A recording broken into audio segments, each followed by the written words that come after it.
All right, thank you. Those of you that know me know that I've got a bit of a sense of humor, and so this might be probably the lightest of the presentations today.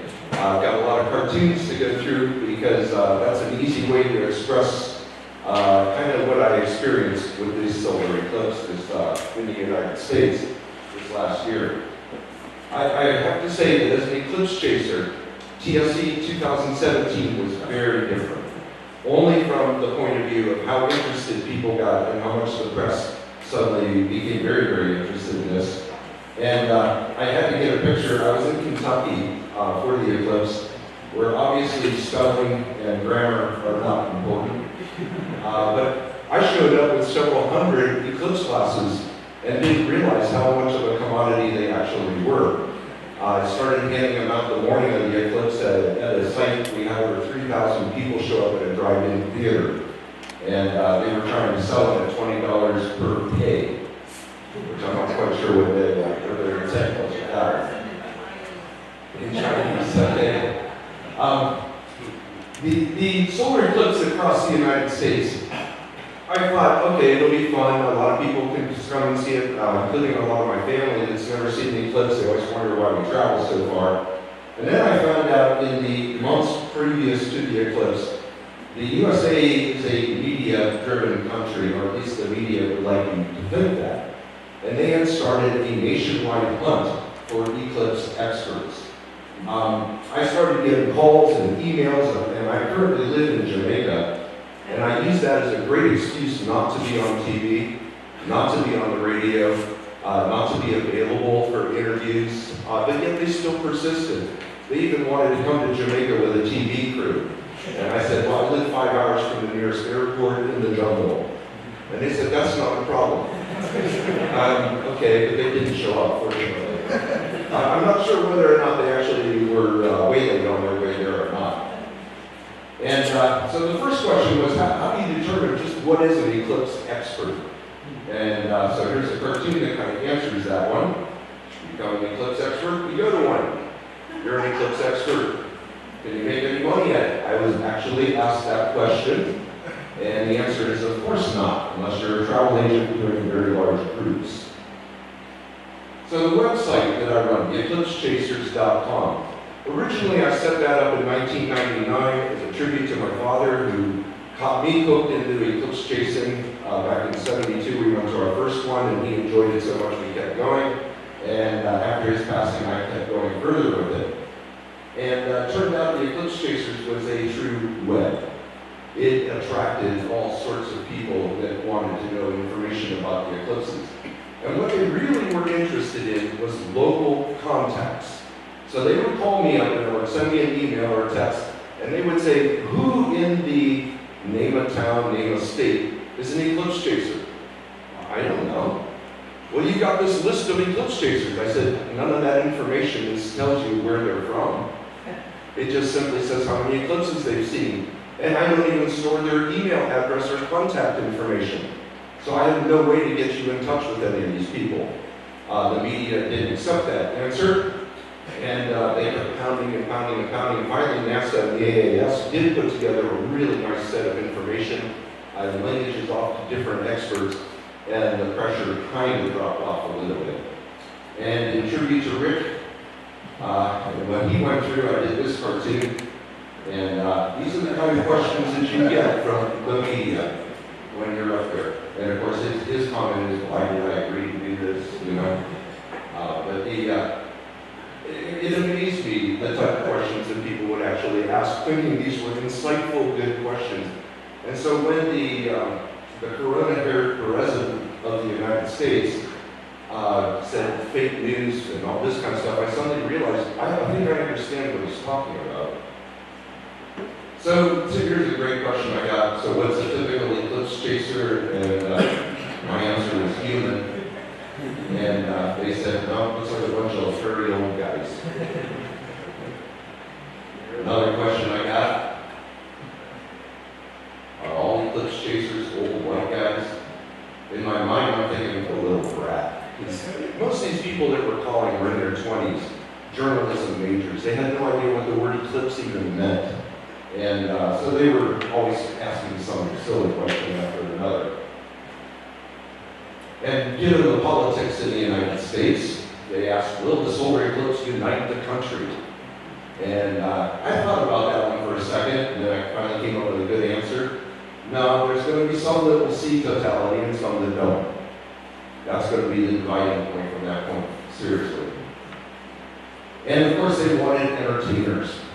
They wanted somebody that would get up there and bounce around and say, just like a big old rock concert, and entertain the crowds as to what was going on with the solar eclipse and what to expect with the solar eclipse.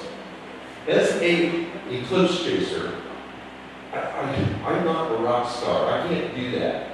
And so consequently, I just hid in my place down in Jamaica and said, yeah, I'll answer any questions you have by email.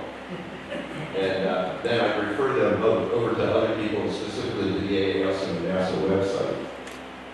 So what kind of interviews did we encounter? And again, I am not media trained. I'm not the person that should be the front for any of this stuff. But they still kept coming after it because they wanted personal interest stories. They wanted people's stories. So the first ones they did were a lot of online video, and they recorded. They were pretty easy. Just watch what you say is my tip on that one, because they tend to pick up on the weird quote. So if you say something about, yeah, you know, darkness, it's totally there. Suddenly that appears in the newspaper, and it's like, what? It takes a little bit of getting used to, especially when the person's got a camera right in their face. I'm used to being on the other side of the camera. So maybe a little practice in front of the mirror might have helped out, but I didn't do that ahead of time. And only a few of them said, would you write something up? And I'm like, I've got a web page full of stuff. What more do you want me to write? Well, just something personal. Well, it's all personal. Well, can you write something just for my magazine? And I actually had a few of them that, okay, I went in and I submitted a few paragraphs, they'd edit it, send it back, they'd say, do you have anything else you want to add? And I'm like, well, okay, I can add that to my website, right? No, it's now their owner, they own it. So they also were looking for something unique. They wanted something fresh. They wanted a perspective that would get people interested in the topic and get people to want to come and see the eclipse. And that's when we ran into terminology differences. Yeah, you can put up a great little poster of it, and you can say, here's all the things you'll see during the eclipse, and then you get somebody that goes, well, why are they called prominences? So I'll write like prominent.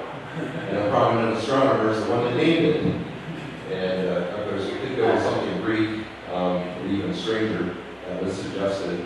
But it really was a difficult situation to deal with the media and trying to keep things simple, stupid. You know, you've probably heard the term KISS, keep it simple, stupid. That's really what you got to do when you're dealing with the majority of the press out there. The editorial process is probably what upset me the most. They would call, we would do like a 2-hour online interview, the power on my computer would drop, and they'd phone me on my cell phone.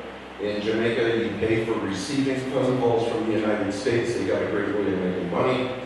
So I basically would offer to them, I'd say, well, when you're ready, when you've got things ready, send it to me and I'll look through it and make sure it's okay. They never did that. I offered numerous times, let me look at what you're writing before you write it so you don't come across as an idiot. And they'd go, okay, and then they'd never send it. And then they'd get printed in some obscure newspaper in Kentucky, Tennessee, or Missouri, or whatever. And you would look at it and you go, if you'd only sent this to me, I could have saved you from looking like an idiot. But that was not the style. They're very, very quick about it. The other thing is to keep in mind when dealing with the press is their perspective on things.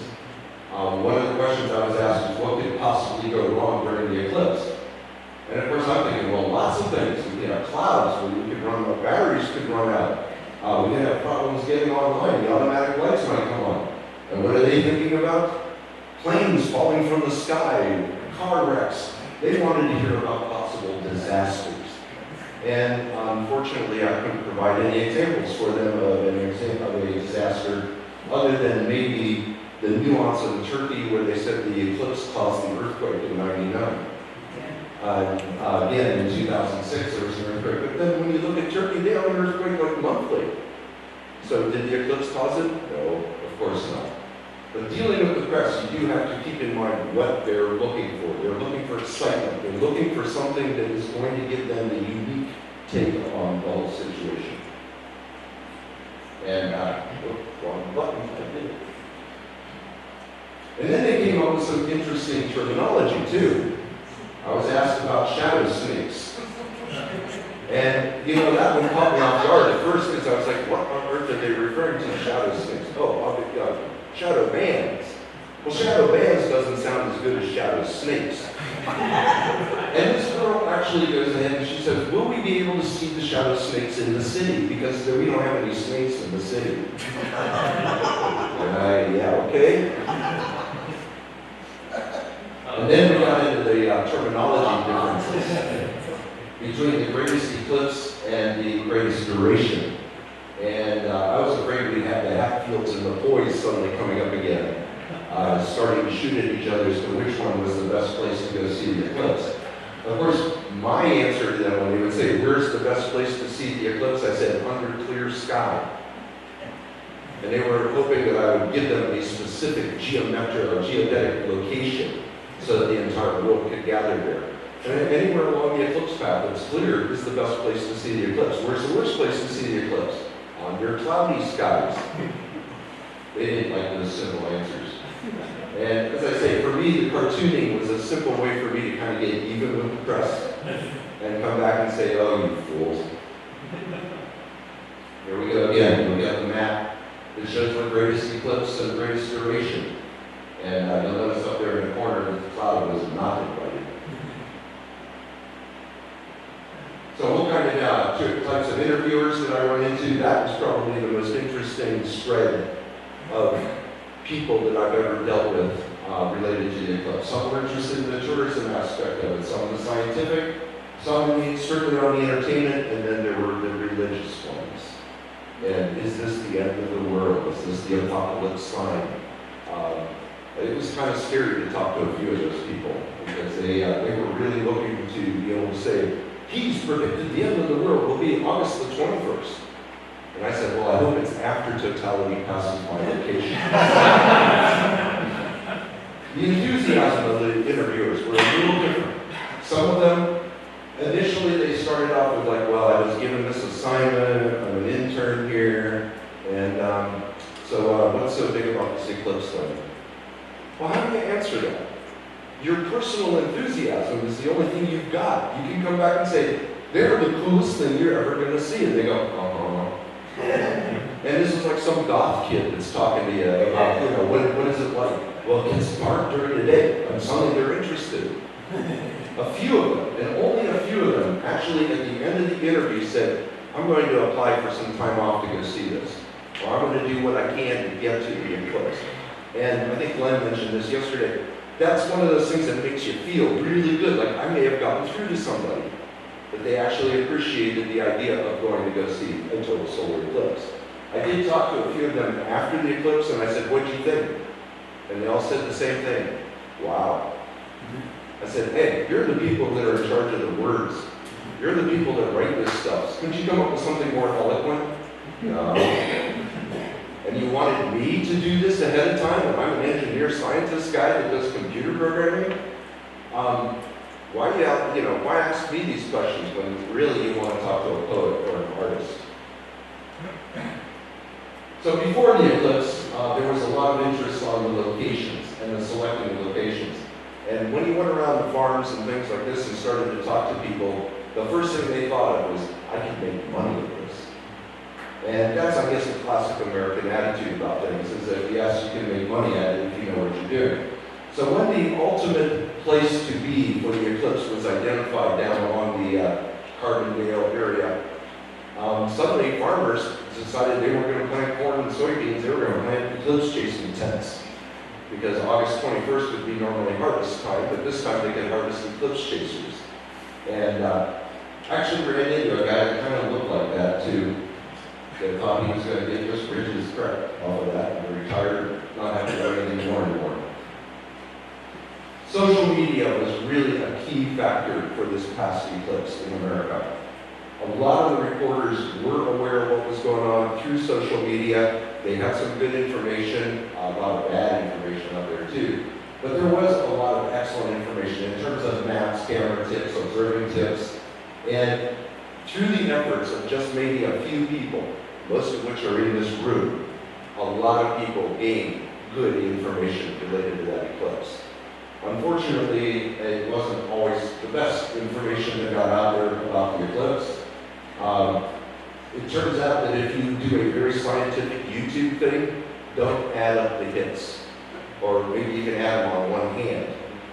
If you do something that talks about the end of the world, man, there's something over 1 million hits within one day. And of course, it's a great way to promote your book about the end of the world.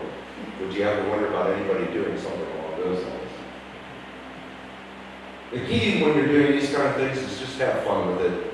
At first, I took it very, very seriously. And I thought, okay, I've got to give as best the answers as I can.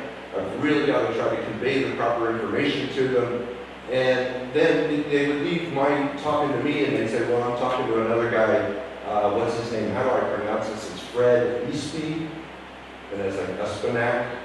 And they'd say, okay, yeah, I'm going to go talk to him next. The trick is to have fun with it and really do try to show the personality that you have as an individual going to a solar eclipse.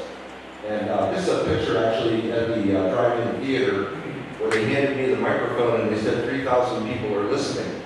And I said, really? Cool.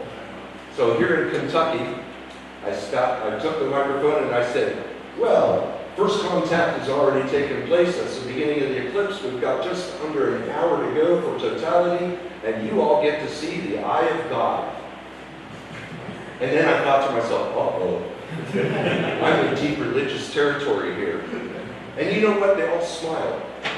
Because I did it with such enthusiasm that after the eclipse, many of them came up and said, I see what you mean by calling it the eye of God. That was a religious experience. And they were very, very happy with it. But at first I was kind of concerned that I'd stepped over a line. And Kentucky's a well-armed state. They all carry guns. And having flown in from Jamaica, I was not well-armed. Actually flew in with a couple friends from Jamaica with me, which was the only people of color, I think, in the entire region watching the eclipse. And they were very, the people were very interested in talking to them. Until they come up to them and they say, well, what do you think about this eclipse? And the response would be something in patois. Well, we come up here because Bill said it. It's something I have to see done. And they'd be like, okay, and they'd walk away. During the day of the eclipse, my best advice is to ignore the press. They will not ignore you. Especially if you agree to have a team of people follow you for the eclipse. Something I will never do again. I do not recommend it. It really takes away from the eclipse experience unless you like that sort of thing.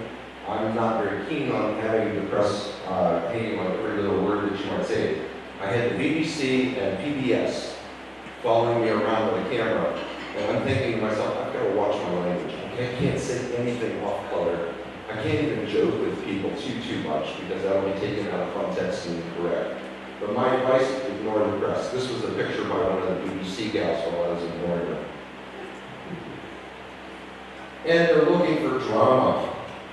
To the point where I was really worried that they were going to bring like a cloud making machine just to see whether or not we would suddenly jump up and start running like crazy, and the TV crew following you with all their equipment, and they've got some drama going on. And I thought maybe I should bring a baseball bat just in case such a thing did occur. Fortunately, it did not, nor did I have a baseball bat with me. And then you get the cameras. And it's very uncomfortable when you're trying to set up your cameras to take pictures of the eclipse, to have all these cameras floating around you continuously, and the drones. 3,000 people at this park. I had 2 of them show up right away and ask me about using a drone during the eclipse, and I said, do not use a drone during the eclipse. I said, use the drone before the eclipse goes total. Get the image of everybody down on the ground while you have light. Then land the thing and watch the eclipse. Don't sit there and play with your drone the entire time. And a few of them were like, well, I can flip it upside down to get a camera view. I'm like, if you flip it upside down, doesn't it pile drive into the ground? And be surprised how many people really thought they had a clever idea using the drones. And I think 2024 it's going to be even worse, because we'll have more of those drones around. We'll probably have more of the robot cars with radio or with TVs on them and everything else following us about. So here's the best way to deal with the press. They say, why do you chase eclipses? And I answered back, ever seen one? And they say, no. I said, all right, why don't you ask you later? Right after totality. Get it now? They were speechless. They were without words. They couldn't figure out what to say. And of course, most of us, I think, would understand that. Having been to eclipses, we know that feeling, that first eclipse. The first time you see totality. It really gets you. It can really drive you to a different thinking level. I've seen Marines crying at the end of this thing, toughened Marine soldiers that are sitting there with tears going down their face after totality. What did they see that I didn't see? I don't know.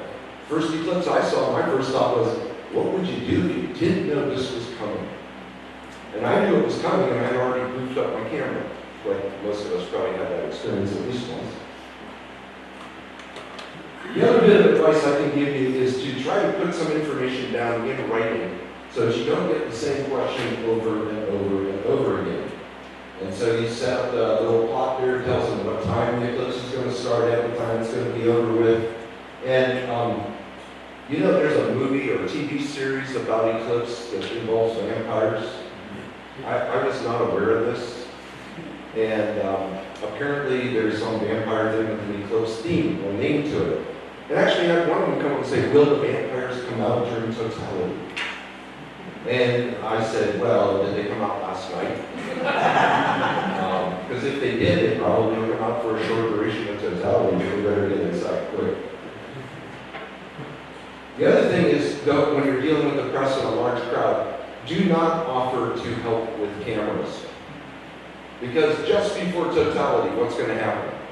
They all run up with this. I bought this camera from the best store. The guy said it was the best camera for taking a picture of the eclipse. How do I use this?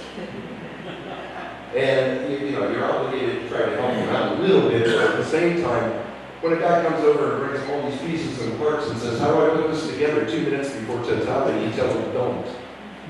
Sit back and watch the eclipse and enjoy it. Take the camera back. I hope you save your receipt.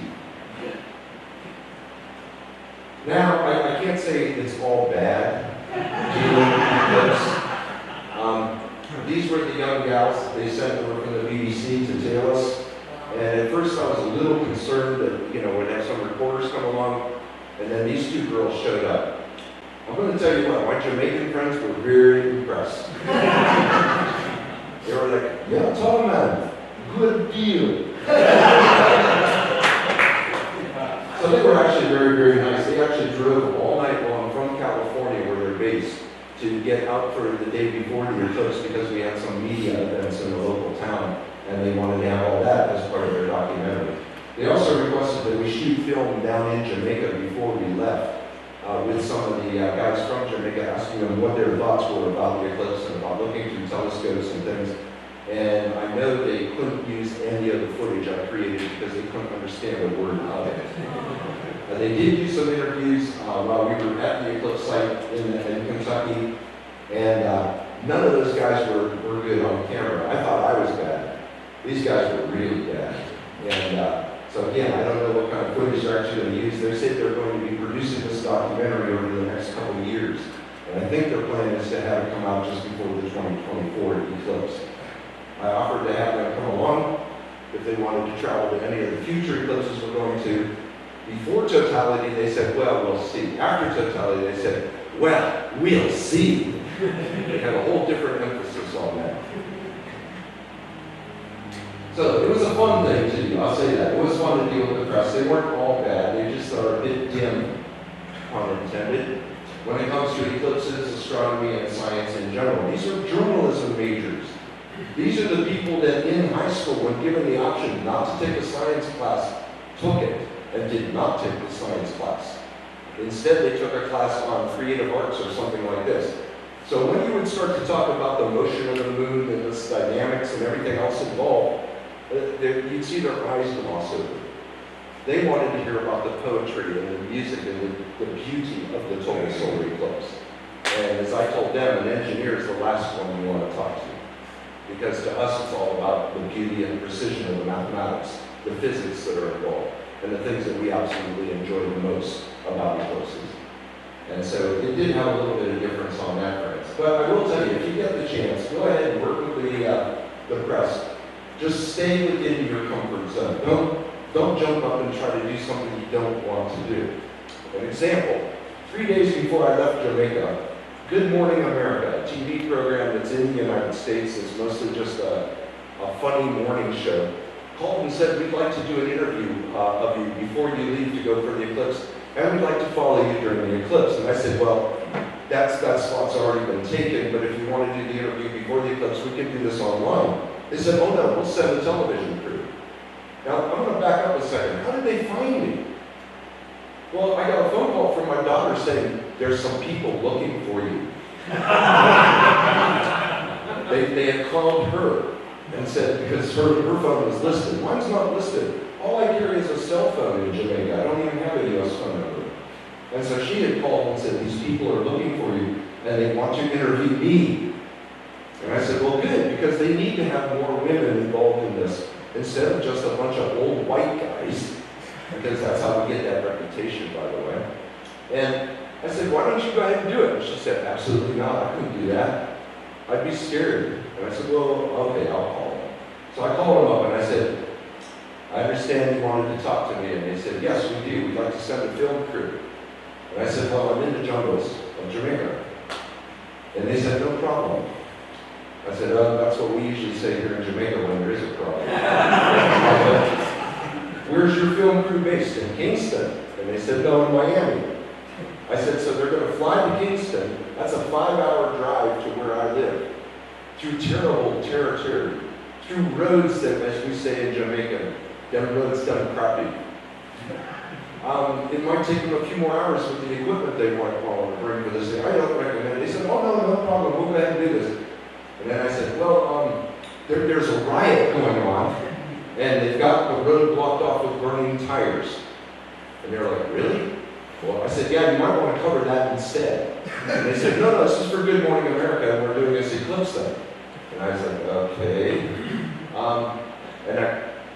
The cell phone cut out. Perfect timing. They kept trying to call me back. The battery was already flat. So I went over and I plugged it in, and sure enough, the phone starts to ring again. And they said, what happened? I said, the riot caught up to me. I don't recommend that you come down here at all. And they said, well, when are you coming to America? And I said, well, I'm flying into Cleveland, Ohio. I'm driving down to the Amish territories. I grew up near there. And of course, there's no telephones and no electricity. And they were like, oh. But I'll be in Columbus, Ohio the day after that if you really want to try to do something. I got into Columbus, I had a message on my phone that said we found someone else, and I was like, oh, thank God. Because the last thing I want to do is drive to Nashville the morning of the eclipse, be on TV, then drive back up for the center to catch the center line, and deal with all that traffic. My plan was to be in position the day before, and not have to worry about the incoming traffic. Phil? Yes. I'm very sorry, but I have to interrupt you. We already used more time than available. I went over time, okay. Well, that's the end of what I have. Perfect timing. Perfect timing.